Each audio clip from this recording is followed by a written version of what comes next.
नमस्कार, स्वागत है आपका डीडी न्यूज में। आपके साथ मैं हूं गौरव श्रीवास्तव और आप देख रहे हैं हमारा खास कार्यक्रम खबर दुनिया की। खबर दुनिया की में आज की कड़ी में बात होगी शांति के लिए अमेरिका के हस्तक्षेप के बाद भी रूस यूक्रेन के बीच तेज होती जंग की। साथ ही बात होगी ईरान अमेरिका परमाणु समझौते पर हो रही वार्ता के नतीजों की। साथ ही दुनिया भर की तमाम अहम खबरों से कराएंगे आपको रूबरू। तो चलिए शुरुआत करते हैं और सबसे पहले नजर डालते हैं हेडलाइंस पर। यूक्रेन के सूमी पर हमले की चौतरफा निंदा। ट्रंप ने हमले को बताया रूसी गलती। राष्ट्रपति जेलेंस्की ने कहा किसी भी समझौते से पहले ट्रंप करें यूक्रेन का दौरा।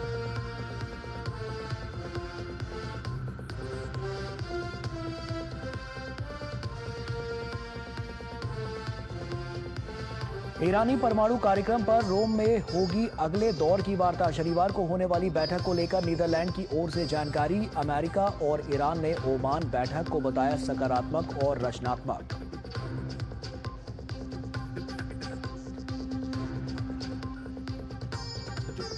इक्वाडोर राष्ट्रपति चुनाव में दक्षिणपंथी उम्मीदवार डेनियल नोबोवा की जीत। विपक्षी नेता ने हार मानने से किया इनकार। दोबारा मतगणना की मांग।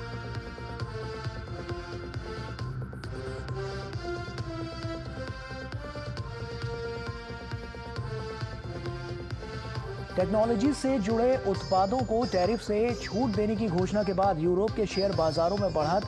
चीन में बने स्मार्टफोन और अन्य इलेक्ट्रॉनिक सामान को टैरिफ से नहीं मिली राहत।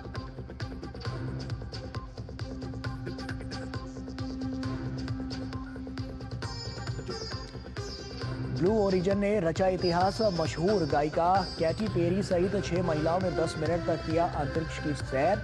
न्यू शेपर्ड रॉकेट के जरिए करीब 200 किलोमीटर की ऊंचाई तक की भरी उड़ान।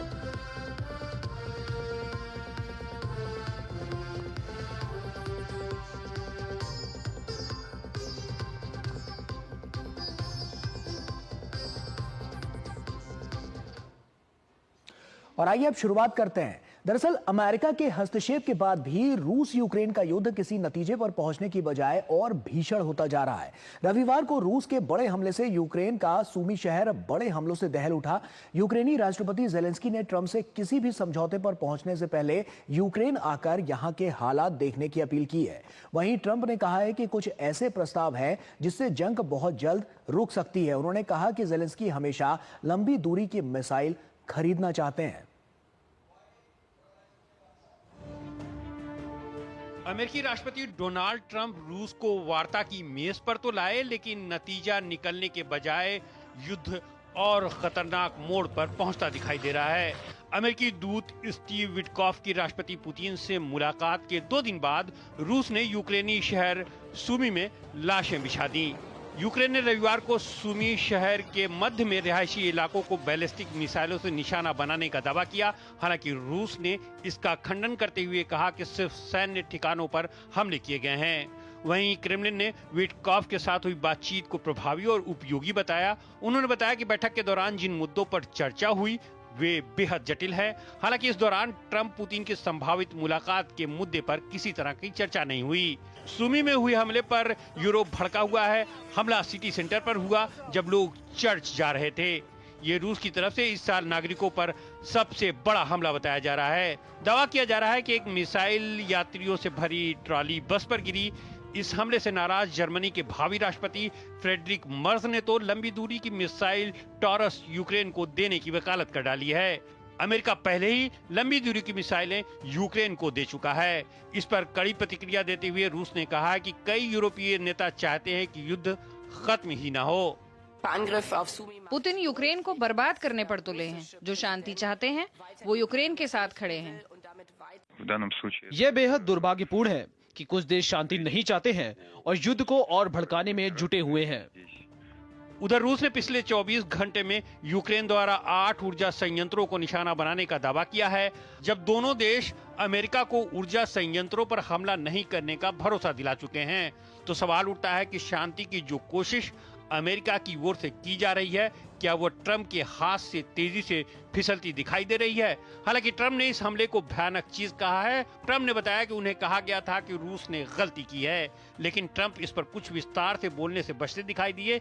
इस बीच राष्ट्रपति ज़ेलेंस्की ने ट्रंप से युद्ध समाप्त कराने के लिए रूस के साथ कोई भी समझौता करने से पहले यूक्रेन की ताजा स्थिति को देखने का आह्वान किया है। उन्होंने कहा कि किसी भी समझौते पर पहुंचने से पहले ट्रंप यहां आकर देखें कि हॉस्पिटल, चर्च सब कुछ तबाह हो चुके हैं, बच्चे मारे जा रहे हैं। वहीं पिछले दिनों अमेरिका की ओर से यूक्रेन को द्वितीय विश्व युद्ध के बर्लिन के तरह विभाजित करने का प्रस्ताव आया था, लेकिन साथ ही फ्रांस और ब्रिटेन की मौजूदगी का भी जिक्र किया गया था, जिसे रूस ने तुरंत खारिज कर दिया। रूस अपने नियंत्रण वाले यूक्रेनी क्षेत्र पर कब्जा बरकरार रखना चाहता है। तो अब सवाल ये उठता है कि क्या ऐसे ही मौजूदा हालात रहेंगे या आने वाले समय में कुछ परिवर्तन भी देखने को मिल सकता है? आइए इसी पर चर्चा करते हैं।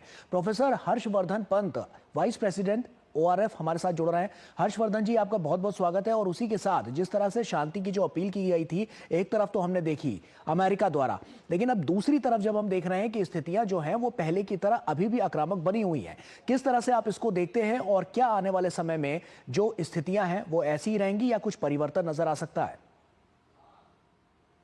देखिए, अभी तो कुछ ऐसा लग नहीं रहा है कि कोई बहुत बड़ा परिवर्तन इस युद्ध क्षेत्र में आएगा, क्योंकि दोनों ही साइड्स और खासकर रूस को ऐसा लग रहा है कि उसके पास मोमेंटम है, उसके पास बैटलफील्ड एडवांटेज है और वो उसका पूरा फ़ायदा उठाना चाहता है। और वो उसको ऐसा भी लग रहा है कि ट्रंप एडमिनिस्ट्रेशन ने जो थोड़ी ढील दी हुई है रूस को, उसका पूरा फ़ायदा उठाकर जितना मैक्सिमम एडवांटेज वो ले पाए, उससे पहले कि नेगोशिएशन शुरू हो, रूस चाहता है, ऐसा लग रहा है कि उसके पास ज़्यादा से ज़्यादा टेरिटरी हो, ज़्यादा से ज़्यादा एडवांटेज हो।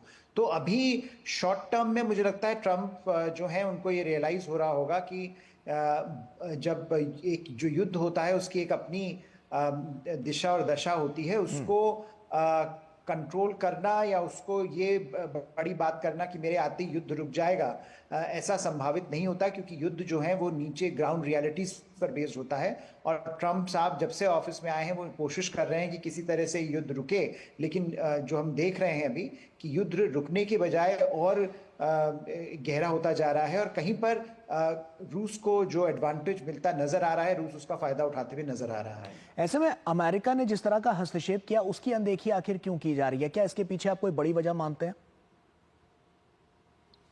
देखिए, उसमें जो मुझे ऐसा लगता है कि पुतिन को ऐसा लगता होगा कि ट्रंप के पास ऑल्टरनेटिव क्या है, वो नेगोशिएट करना चाहते हैं और नेगोशिएशंस के लिए जो शर्तें उन्होंने रखी हैं वो शर्तों को धीरे धीरे वो उजागर कर रहे हैं। और पुतिन बार बार ये कह रहे हैं और रशिया ये बार बार कह रहा है कि ये सारी बड़ी जटिल समस्याएं हैं और इनके पास जब तक कोई बहुत प्रॉपर प्लान नहीं है अमेरिका के पास, तब तक इनको एक्सेप्ट करने से कोई फायदा नहीं है। तो मुझे लगता है वो जो एक रूस जो है वो एक तरह से नेगोशिएट भी कर रहा है, जैसा हम देख रहे हैं कि विटकॉफ जो थे, जो उनके ऑनवॉय हैं ट्रंप के, वो गए, उन्होंने पुतिन से मुलाकात भी करी, पुतिन ने ये, और पुतिन रूस और अमेरिका के डेलीगेशन लेवल टॉक्स भी हुए। लेकिन वो जितनी तेजी से बैटलफील्ड में रशिया अपनी एडवांटेज लेना चाह रहा है, वो मुझे लगता है ज़्यादा तेज गति से आगे बढ़ रही है और जो शांति वार्ता है वो धीरे गति से आगे बढ़ रही है। और पुतिन को ऐसा लगता है कि अगर मैं इस का फायदा उठाकर ज्यादा से ज्यादा एडवांटेज गेन कर लूंगा, तो जब भी नेगोशिएशन शुरू होंगे मुझे उसमें ज्यादा फायदा होगा। नेगोशिएशन की जो आपने बात कही है, इसी पर जुड़ा हुआ मेरा सवाल भी है कि एक चर्चा और देखने को मिल रही है, क्या बर्लिन की तरह भी यहाँ पर दो हिस्सों में बांटने की जो कवायद है वो नजर आ सकती है? क्योंकि जिस तरह से रूस ने अभी तक जो दावे किए हैं उसमें तो यही है कि जितना भी हिस्सा है, जैसे 20% से ज्यादा का हिस्सा पूर्वी हम यूक्रेन में देख पा रहे हैं, तो वहां पर जिस तरह से जो कब्जे की रणनीति है वो क्या कारगर होगी? और जब अमेरिका इसमें हस्तक्षेप कर रहा है तो क्या उससे कोई यहां पर नतीजा निकलता हुआ नजर आ सकता है? देखिए, ये कहीं पर बहुत पेचीदा मामला हो जाएगा अगर हम उसको उस कॉन्टेक्स्ट में, अगर उसका विभाजन के तौर पर हम उसको देखने की कोशिश करेंगे, क्योंकि वो जो विभाजन होगा वो जो एक फंडामेंटल प्रॉब्लम है यूरोपीय जो सिक्योरिटी आर्किटेक्चर है उसको सॉल्व नहीं करता, बल्कि उसको और ज्यादा पेचीदा बनाता है। जी। तो उसमें मुझे लगता है कि और ज्यादा परेशानियां यूरोप के सामने भी आएंगी और रूस को भी ऐसा लगेगा कि इसीलिए आपने देखा जो इसका आपकी रिपोर्ट में जिक्र हो रहा था कि रूस ने जब फ्रांस और जर्मनी की बात आई तो उसको खारिज कर दिया कि हम नहीं चाहते कि यूरोप का कोई रोल हो। तो रूस ये चाहता है कि एक बायलैटरल ये नेगोशिएशन हो रूस और अमेरिका के बीच में यूक्रेन के ऊपर। लेकिन जो समस्या है वो अमेरिका और रूस की नहीं है, समस्या यूरोप की और रूस की है। तो कैसे ये दोनों एक दूसरे के साथ नेगोशिएट कर पाएंगे वो बड़ा मुश्किल का मामला है। ऐसे में सबसे बड़ा फायदा इस पूरी जंग से अगर हम देखें तो किसे मिलता हुआ नजर आ रहा है, अगर साफ तौर पर इसके पूरे पहलुओं को समझने की कोशिश करें तो? देखिए, शॉर्ट टर्म बैटलफील्ड एडवांटेज जो है युद्ध क्षेत्र में, अगर आप एडवांटेज देखें तो इस समय वो पुतिन के पास है। और पुतिन उसका जैसा हम जिसका डिस्कशन हम कर रहे थे कि वो उसका फायदा उठाकर एक तरह से नेगोशिएटिंग एडवांटेज लेना चाह रहे हैं। लेकिन अगर आप ये देखें कि जो पिछले 4 साल से युद्ध चल रहा है और अगर दोनों की कैपेबिलिटीज का जो साइज है यूक्रेन का और रूस का उसको देखें तो रूस एक बहुत छोटी शक्ति है। उसने 4 साल से रूस जैसी शक्ति को एक तरह से बैटलफील्ड पर पकड़ के रखा हुआ है। बहुत ज्यादा एडवांटेज अगर आप पिछले 1 साल से देखें तो किलोमीटर के तौर पर गेन हो रहा है रूस को, कोई बहुत बड़ा टेरिटोरियल गेन रूस को नहीं हुआ है। और उसके एवज में हम देख रहे हैं कि रूस की इकोनॉमी बहुत खराब है इस समय, सिचुएशन वॉर इकोनॉमी जरूर है लेकिन जो एक आर्थिक हालात हैं रूस के वो बद से बदतर हो रहे हैं। और इसीलिए रूस भी ये चाहता है कि जो सैंक्शंस लगे हैं वो उतरे और इसको ट्रम्प यूज करना चाह रहे हैं। ट्रम्प कह रहे हैं कि भाई अगर आप नेगोशिएट करते हैं तो हम सैंक्शंस उठा देंगे। लेकिन जो सवाल पुतिन के सामने है कि पुतिन जब तक अपने रूस में लोगों को ये नहीं बताएंगे कि उन्होंने इतना बड़ा युद्ध किया उसमें उनको फायदा क्या हुआ, तो उनको वो फायदा दिखाना है लोगों को, उससे उनकी पॉलिटिकल लेजिटिमेसी बरकरार रहेगी। तो मुझे लगता है कि युद्ध जो है ये एक तरह से पुतिन के लिए पॉलिटिकल सर्वाइवल का मुद्दा है, जेलेंस्की और यूक्रेनियंस के लिए ये एग्जिस्टेंशियल क्राइसिस है, यूरोप के लिए ये क्राइसिस है कि यूरोपियन सिक्योरिटी आर्किटेक्चर का क्या होगा, और अमेरिका के लिए लीडरशिप क्राइसिस है कि अगर वो इसको सॉल्व नहीं कर पाता, अगर ट्रम्प साहब अभी भी किसी तरह की शांति प्रक्रिया को बहाल नहीं कर पाते हैं और कोई कंक्लूसिव इसमें निर्णायक मोड़ नहीं आता है तो ये बहुत बड़ा सवालिया निशान खड़ा कर देगा ट्रम्प के ऊपर, उनकी लीडरशिप के ऊपर। बिल्कुल, अमेरिका के हस्तक्षेप के बाद भी अगर कोई रास्ता नहीं निकल पाता है जैसा कि अभी देखने को मिल रहा है, तो ऐसे में यूक्रेन के लिए क्या कुछ है आने वाले समय में संभावनाएं? क्योंकि हमने यूरोपीय तमाम ऐसे देश हैं यूरोप के जहां पर देखा है कि वो चाहते हैं कि युद्ध में अब शांति आ जाए, ये युद्ध खत्म हो जाए, लेकिन कई ऐसे नेता भी हैं जो इस बात को मानते हैं और ये चाहते भी हैं कि ये युद्ध अभी भी खत्म ना हो। तो ऐसे में यूक्रेन के लिए आगे की दिशा और दशा क्या हो सकती है? देखिए, यूक्रेन के लिए तो ये एग्जिस्टेंशियल क्राइसिस है। यूक्रेन को तो अपनी जो भी टेरिटरी अब जो बची हुई है उसको बचाना है और ये कोशिश करनी है कि जो 20% टेरिटरी रूस के पास है उसके अलावा जो टेरिटरी बची हुई है 80%, उसको वो कैसे ज़्यादा सशक्त तरीके से खड़ा कर पाता है। क्योंकि जो यूक्रेन के सामने जो क्राइसिस है वो दिन पर दिन हमको दिख रहा है। क्योंकि अभी हम बात कर रहे हैं, सूमी में अटैक हुआ, लोग मर रहे हैं हर दिन। लेकिन जो एक चीज़ होती है कि जो एक नेशनलिज्म होता है लोगों का, वो कभी भी एक तरह से यूक्रेन में जो नेशनलिज्म इस युद्ध ने जनरेट किया है उससे को ये बड़ा मुश्किल होगा आगे आने वाले समय में यूक्रेन के साथ किसी भी प्रकार के संबंध बनाने में। तो यूक्रेन को इस समय युद्ध को जल्दी से जल्दी खत्म तो करना है, लेकिन ऐसी कंडीशन पर नहीं खत्म करना है जहां पर वो एक कमजोर ऐसी कड़ी बन जाए कि बाकी का जो 80% है वो भी उस पर भी रूस का किसी प्रकार का हस्तक्षेप हो। बिल्कुल, इसके लिए तमाम नीतियां भी बन रही हैं और इसीलिए ट्रंप को भी आमंत्रित किया गया है कि अब आएं और देखें कि किस तरह के हालात यहां पर नजर आ रहे हैं जेलेंस्की द्वारा। आप बने रहिए हमारे साथ क्योंकि वक्त यहां पर एक छोटे से ब्रेक का हो गया है। ब्रेक के उस पार जब लौटेंगे तो अगली खबर से अपने दर्शकों को रूबरू भी कराएंगे और साथ ही साथ उसी पर चर्चा भी करेंगे। छोटा सा ब्रेक, जल्द हाजिर होते हैं। आदरणीय डॉक्टर अंबेडकर जी, नमन। आपने दिया भारत का संविधान। देश अब 26 नवंबर को संविधान दिवस के रूप में मनाता है। हमने आपके विचारों और विजन पर चलकर समावेशी भारत बनाने के लिए डॉक्टर अंबेडकर इंटरनेशनल सेंटर भी बनाया है। आपको भव्य श्रद्धांजलि देना हमारा कर्तव्य था। हमने आपके जीवन पर आधारित पंच तीर्थ का निर्माण किया है। ये बाबा साहब की सत्यनिष्ठा जिसकी वजह से वो भारतीयों के हृदय में आज निवास करते हैं। आइए बाबा साहेब की 135वीं जन्म जयंती पर विकसित भारत बनाने का संकल्प और मजबूत करें।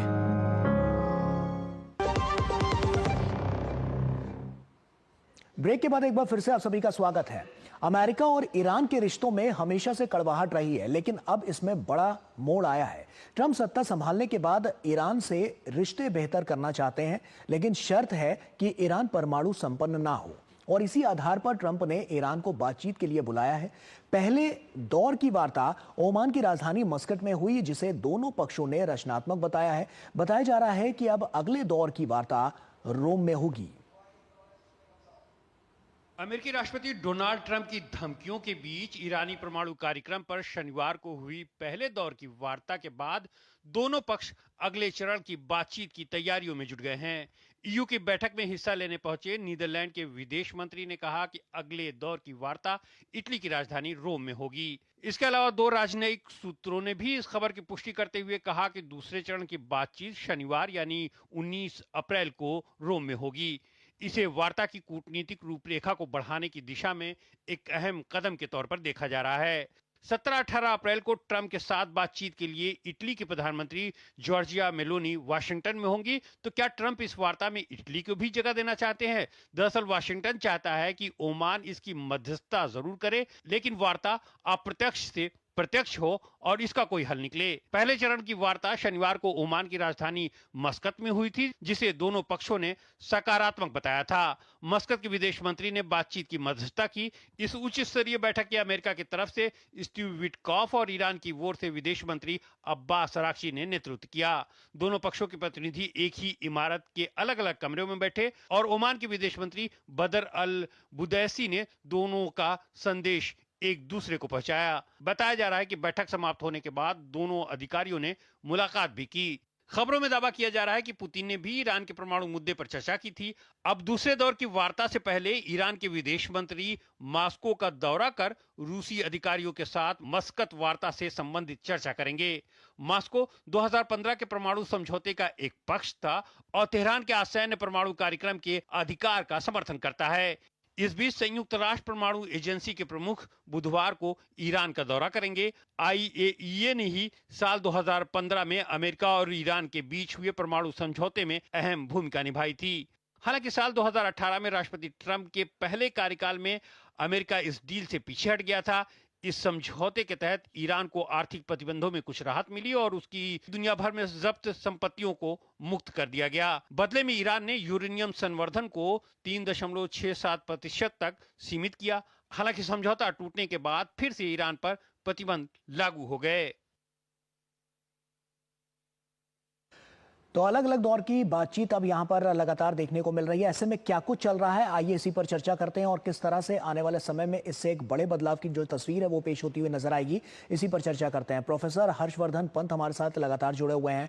प्रोफेसर हर्षवर्धन, मेरा सबसे पहला सवाल यही है कि इस बातचीत को अगर हम देखें, इस पूरी वार्ता को देखें, तो क्या मंशा इसके पीछे की सबसे बड़ी नजर आ रही है और किस तरह से इससे इन दोनों देशों को फायदा मिलता हुआ नजर आएगा? देखिए, जो ट्रम्प हैं वो तो उन्होंने ये बात शुरू से कही थी अपने सेकंड टर्म में कि ईरान किसी भी तरह से एक न्यूक्लियर वेपन स्टेट नहीं बनना चाहिए। उन्होंने ये दावा बार बार किया है कि हमारे रहते ईरान न्यूक्लियर वेपन स्टेट नहीं बनेगा। अभी जब बेंजामिन नेतन्याहू इजराइल के जो प्रधानमंत्री हैं वो अपने दौरे पर थे वॉशिंगटन में, तो दोनों ने इस बात का फिर से जिक्र किया। तो कहीं पर ट्रम्प के लिए ये ज़रूरी है कि वो ईरान को किसी भी तरह से एक न्यूक्लियर वेपन स्टेट के तौर पर रोकें। और ये आपको याद होगा, उन्होंने जब JCPOA से जो न्यूक्लियर डील थी, ट्रीटी थी, जिसको ओबामा एडमिनिस्ट्रेशन ने साइन किया था ईरान के साथ, जब ट्रम्प पहली बार सत्ता में आए थे वो उससे बाहर हो गए थे। और उससे आने के बाद से उन्होंने ये बात लगातार कही है कि वो एक बहुत मैक्सिमम प्रेशर पॉलिसी ईरान के खिलाफ इस्तेमाल करते हैं, जिसमें सैंक्शंस हैं, जिसमें आइसोलेशन है, जिसमें कि मिलिट्री थ्रेट्स हैं, कोअर्शन है, और एक ये कि वो उसका जो परमाणु जो प्रोग्राम है उसको रोका जाए। ईरान के लिए तो स्थिति बिल्कुल स्पष्ट है। ईरान की आर्थिक हालत बहुत ख़राब है। ईरान चाहता है कि जो सैंक्शंस उस पर लगे हैं वो कमज़ोर हों, ईरान फिर से ग्लोबल इकोनॉमी का हिस्सा बन पाए। और ईरान में एक जहाँ पर परमाणु जो वेपन्स हैं उनको एक नेशनल रिसोर्स के तौर पर देखा जाता है, लेकिन प्रैग्मेटिकली जो कॉस्ट्स हैं वो बढ़ती जा रही हैं। तो ईरान के लिए अगर किसी भी प्रकार का समझौता होता है अमेरिका के साथ तो वो उसके लिए काफ़ी फलदायी होगा। सवाल ये है कि क्या दोनों एक तरह से किसी मिडिल ग्राउंड पर मीट कर पाएंगे। अभी तक नहीं लगता, क्योंकि ईरान ने बात स्पष्ट कर दी है कि वो अपने परमाणु हथियारों की जो कैपेबिलिटी है उसको कम नहीं करेगा। और ट्रम्प का जो मेन मकसद है वो ये है कि वो परमाणु जो कैपेबिलिटी है उसको खत्म किया जाए। बिल्कुल, और ये दुनिया में अपनी पावर को भी दिखाना चाहता है अमेरिका, इसलिए भी इसको साफ तौर पर देखा जा रहा है। ऐसे में जो आर्थिक स्थिति है अभी जो हम देखें तो क्या आर्थिक नीतियों पर भी एक बड़े बदलाव की बड़ी तस्वीर यहाँ से पेश हो सकती है? क्या इन सब वार्ताओं से जो ईरान है उसकी आर्थिक नीतियों में भी कुछ परिवर्तन आएगा? देखिए, कोशिश तो यही है कि अगर ईरान कहीं पर एक नई परमाणु नीति बनाता है, अपनी जो एम्बिशंस हैं उनको कम करता है, तो उसमें अमेरिका और पश्चिमी देश ईरान का समर्थन करने के लिए तैयार बताए जाते हैं। लेकिन ईरान के अंदरूनी जो अपनी फॉल्ट लाइन्स हैं वहाँ पर हार्डलाइनर्स और मॉडरेट्स के बीच में जो फॉल्ट लाइन्स हैं वो बहुत स्ट्रॉन्ग हैं। तो बहुत मुश्किल है ये कि इस तरह का कोई एक प्रयोग हो जिसमें कि ईरान जो अमेरिका डिमांड कर रहा है complete cessation of nuclear facilities वो कर पाए।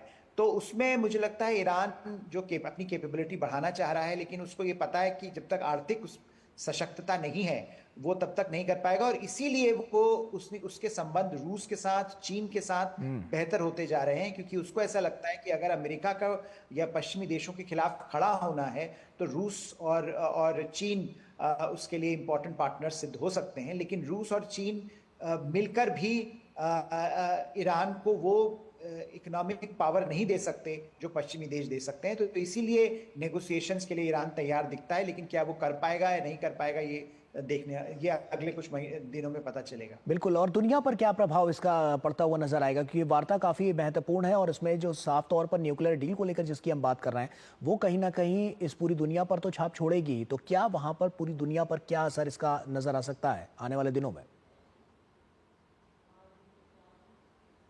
देखिए, जो ईरान की जो न्यूक्लियर पॉलिसी है, ईरान की जो न्यूक्लियर कैपेबिलिटी है, उसको लेकर बहुत बड़ी समस्या मिडिल ईस्ट में बनी हुई है।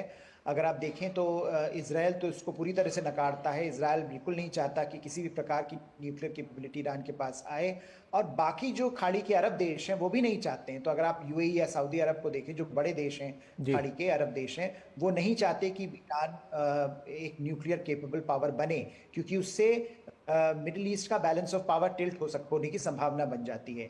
तो कहीं पर ये जो मुद्दा है ये बहुत बड़ा मुद्दा है। अगर इसको कंट्रोल किया जा सकता है, अगर ट्रंप इसमें सक्सेसफुल होते हैं तो एक तरह से बड़ा मैसेज जाएगा कि जो न्यूक्लियर प्रोलिफरेशन है उसके खिलाफ अमेरिका की प्रतिबद्धता बनी हुई है। अमेरिका मिडिल ईस्ट में प्रोलिफरेशन नहीं चाहता, अमेरिका नहीं चाहता कि इसको आगे बढ़े न्यूक्लियर कैपेबिलिटी मिडिल ईस्ट में। लेकिन अगर अमेरिका इसमें नहीं कामयाब हो पाता है तो इसके जो कॉन्सिक्वेंसेस हैं वो एक तरह से ट्रंप ने खुद ही कह दिया है कि अगर ईरान अपनी कैपेबिलिटीज को कंट्रोल नहीं करता है तो वॉर हमेशा ही एक ऑप्शन है। तो एक जो वॉर क्लाउड्स हैं, युद्ध के जो बादल हैं वो मंडरा रहे हैं मिडिल ईस्ट पर, और उसका खतरा बना हुआ है। एक ऑलरेडी एक जो ग्लोबल इकोनॉमी है, जो ग्लोबल एनवायरनमेंट है वो इतना फ्रेजाइल है, उस पर अगर आप युद्ध को ऐड कर दें ईरान और अमेरिका के बीच में तो वो और ज्यादा परेशानी वाला मुद्दा बन जाता है। निश्चित तौर पर इसकी जो परेशानियों का सबब है वो साफ तौर पर आने वाले समय में तो नजर आएगा ही, लेकिन ये वार्ताएं काफी महत्वपूर्ण है क्योंकि इनसे ही कायाकल्प भी होता हुआ नजर आएगा और दोनों देशों के जो आपसी रिश्ते हैं वो कैसे आगे बढ़ते हुए नजर आते हैं इस पर सबकी निगाहें टिकी रहेंगी। बहुत बहुत शुक्रिया आपका हर्षवर्धन पंत जी हमसे जुड़ने के लिए और तमाम बातचीत हमसे यहाँ पर करने के लिए, बहुत बहुत शुक्रिया। और वक्त यहाँ पर एक छोटे से ब्रेक का हो गया है, जल्द हाजिर होते हैं।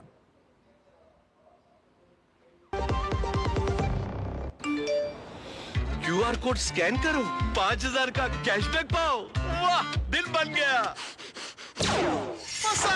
UPI पिन एंटरिंग सिर्फ पैसे भेजने के लिए है। RBI कहता है जानकार बनिए, सतर्क रहिए। प्रधानमंत्री श्री नरेंद्र मोदी जी की प्रेरणा से मध्य प्रदेश के मुख्यमंत्री डॉक्टर मोहन यादव के नेतृत्व में मध्य प्रदेश में विक्रमोत्सव 2025 का सफल आयोजन किया जा रहा है, जिसमें 12 से 14 अप्रैल 2025 तक दिल्ली के लाल किले पर माधव दास पार्क में शाम 6 बजे महानाट्य सम्राट विक्रमादित्य का भव्य मंचन किया जाएगा।